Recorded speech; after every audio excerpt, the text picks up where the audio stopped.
Baginda sallallahu alaihi wasallam bersabda, barang siapa yang menjaga salatnya, man hafaza ala salati akramahu Allah bi khamsi khisalin. Tak puas baca bahasa Melayu, saya baca bahasa Arab dululah. Man hafaza ala salati, siapa yang menjaga salat, siapa semayang fardu 5 waktu cukup, akramahu Allah bi khamsi khisalin, Allah akan muliakan orang yang semayang cukup ni dengan 5 benda. 5 benda. Yang pertama dia sebut dibebaskan ataupun yurfa'u anhu dhiqal 'aisha ataupun dhiqal 'aisha, akan dibebaskannya daripada kesempitan hidup. Siapa yang semayang cukup, Allah keluarkan dia daripada apa? Masalah hidup ni. Dia ada problem, Allah akan selesaikan. Dia ada masalah, Allah akan selesaikan. Dia ada apa kesempitan, Allah akan selesaikan. Dia ada masalah duit, Allah akan kayakan dia. Dia ada masalah kesihatan, Allah akan sembuhkan dia. Kalau tak sembuh, Allah bagi dia sabar. Dia ada masalah dengan anak bini, Allah akan selesaikan masalah dengan anak bini tu. Apa saja masalah, Allah akan selesaikan. Ingat hadis yang pernah baca pada ibu sekalian? Allah sebut dalam sebuah hadis kursi, Allah kata tafarraq li ibadati, hai manusia, kamu luangkan masa ibadah pada aku. Siapa luangkan masa ibadah pada aku, Allah kata aku bagi 2 benda. Yang pertama, aku bagi hati kamu tenang. Hati tenang ni maksud dia, Allah bagi hilang masalah. Allah selesaikan masalah kita, Allah hilangkan serabut kita tu. Satu. Yang kedua, wa asudda faqraka, Allah tutup miskin. Miskin ni kita translate, pintu perhabis duit, hak tu Allah tutup. Ayah-ayah pernah kena, hari ni dapat gaji, esok tayar motor pecah. Hari ni baru dapat duit, balik di rumah, bini minta. Hari ni baru dapat gaji sikit Ustaz, tengok-tengok lusa, hak ni jahanam, hak ni rosak, hak ni lingkup, semua nak kena keluar duit, nak kena beli baru. Ada? Tu panggil pintu perhabis duit. Bahasa kampung kita translate lah, tu pintu perhabis duit. Pintu nak kena keluar duit tu. Allah kata siapa yang buang masa ataupun luangkan masa ibadah pada aku tutup pintu-pintu perhabis duit tu. Sama juga macam hadis ni, siapa yang solat, Allah kata aku lepaskan kamu daripada kesempitan hidup. Sama Satu. Yang kedua, dilepaskan daripada azab kubur. Siapa sembahyang fardu cukup, dalam dunia Allah bagi tenang, masuk dalam kubur, nikmat nombor 2, dilepaskan daripada azab kubur, ditangguhkan ataupun diringankan daripada seksa kubur. Allahu Akbar. Nabi pernah angkat tangan ajalah. Nabi pernah sebut pada para sahabat, seksa kubur ni, dinding kubur tu dia akan rapat macam tu. Sehingga baginda pernah angkat tangan, baginda tunjuk macam tu kat sahabat, tulang rusuk jadi macam tu. Yang kata seksa dalam kubur tu, dinding kubur rapat sampai tulang rusuk jadi macam tu. Kita tak mati Ustaz, tak tahu. Tapi orang yang rasa azab kubur Ustaz, dia rasa tu tulang rusuk dia tu, dia tekan sampai jadi macam tu. Siapa semayang, jaga semayangnya, Allah akan jaga azab kubur ni, Allah tak kenakan kepada dia. 2. Yang ketiga, pergi ke padang mahsyar, diserahkan catatan amalan dengan tangan kanan. Allahu Akbar. Amalan dia diserahkan dengan tangan kanan, menunjukkan kata dia bahagia. 3. Yang keempat, selepas dapat buku catatan amalan, atas titiang sirat, dia akan melalui titiang sirat seperti kilat. Allahu Akbar. Wa yamurru ala sirati kal barqi, bergerak atas titiang sirat tu macam kilat, macam buruh punya laju. Dan yang kelima, wa yadkhulul jannata bighairi hisabin, yakni bighairi hisabin, dia dimasukkan ke dalam syurga tanpa hisab yang banyak. Maksud dia, bahasa mudah kita sebut, dia senang masuk syurga.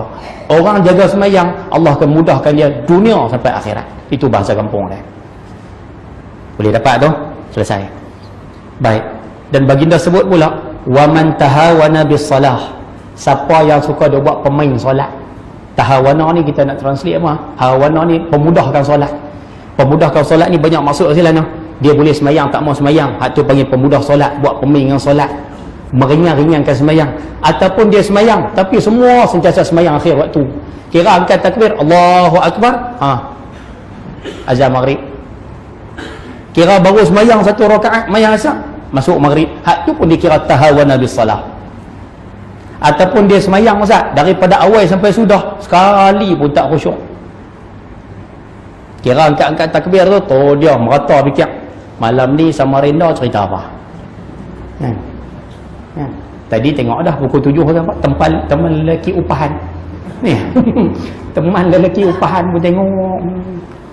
Tengok semayang maghrib, duk tengok cerita tu, duk ingat cerita tu. Allahu Akbar sampai habis. Baik, itu pun disebut mempermudahkan solat. Siapa yang mempermudahkan solat, Allah akan mengiqabkannya, Allah akan membalasnya, menseksanya, menyiksanya dengan 15 siksaan. Banyak lah.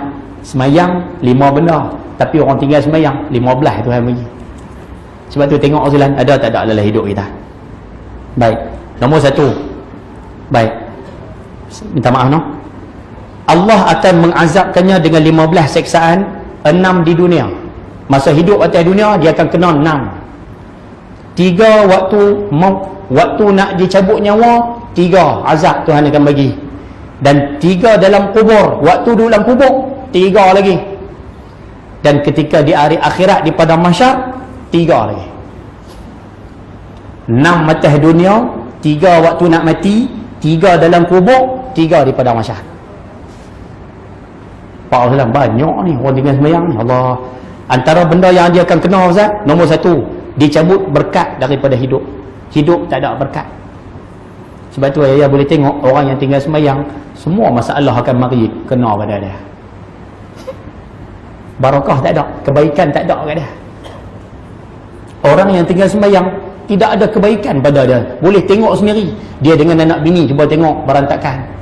Dia dengan tempat kerja, bos kerja marah ya. Duit tak cukup sedia. Problem banyak. Kemudian Ustaz, maksiat lain dia akan buat juga. Dia hidup jadi macam tu. Cuba perhati orang tinggal sembahyang lah. Macam tu lah hidup dia. Tak payah susah-susah jajuh. Perhati anak sendiri sudah. Tengok anak sendiri yang tak sembahyang. Cuba tengok hidup dia macam mana. Dia jadi lain. Orang tinggal sembahyang ni dia memang lain semua lah. 1. Yang kedua, terhapus tanda orang soleh daripada wajah. Sebab tu orang tinggal sembahyang boleh kenal fi wujuhi min athari sujud. Orang yang sembahyang ada tanda di muka. Orang tinggal sembahyang nur hilang daripada wajah dia. Sebab tu minta maaf no, saya tak reti dalam benda ni lah. Tapi kadang-kadang kita tengok orang kan, wallahu a'lam ni pun Allah, tapi kita rasa je lah, kadang-kadang teka eh. Kadang-kadang kita tengok orang tak sembahyang ni, nampak macam muka dia berlemuh. Nampak berlemuh macam mana? Walaupun muka dia putih. Tak nampak berlemuh macam mana? Berlemuh yang faham pun. Nampak berlemuh. Padahal muka dia bersih, pakai dengan pencuci muka semua siap, tapi nampak berlemuh. Tapi orang yang sembahyang, walaupun hitam legam, kulit gelap, nampak cerah. Nampak tenang. Tengok seronok. Perasaan tak Rasulullah? Faham ke saya duk kata? Macam marah nampak dia. Boleh no? InsyaAllah. 2. Yang ketiga, segala amalan yang dilakukannya, apa saja amalan baik yang dia buat, dia puasa ke, dia pergi haji ke, dia buat umrah ke, dia sedekah ke, dia apa lagi, tolong mak ayah dia ke, bela mak ayah sampai mati ke, berjuang ke, gantung bendera ke, apa saja yang dia buat tidak akan diberikan ganjaran oleh Allah Subhanahu Wa Taala. Pasal apa Ustaz? Pasal semayang sangkut. Sebab tu kita kesian, hak mana semayang tak cukup tapi pergi buat haji di Mekah. Kesian. Balik sambung lagi pula, hak tak semayang tu, perangai tak semayang tu balik sambung pula lepas haji. Kesian. Tengok semayang tak cukup Ustaz, tapi bendera gantung. Kesian kan? Kesian. Semayang rongok Ustaz, subuh kira terbabas sedia, kira tak semayang sedia Ustaz. Tapi tengok mesyuarat, bak bagi idea dia bagi. Kesian. Tak kesian lah. Kesian letih. Sebab lama dah ayah duk berdengar awwalu ma yuhasabu bihi al-'abdu yawmal qiyamati as-salah. Perkara pertama yang akan dihisap oleh Allah di hari kiamat, semayang. Semayang Tuhan kira dulu. Kalau semayang selesai, hak lain semua akan dikira. Tapi kalau semayang sangkut, amalan lain semua sangkut.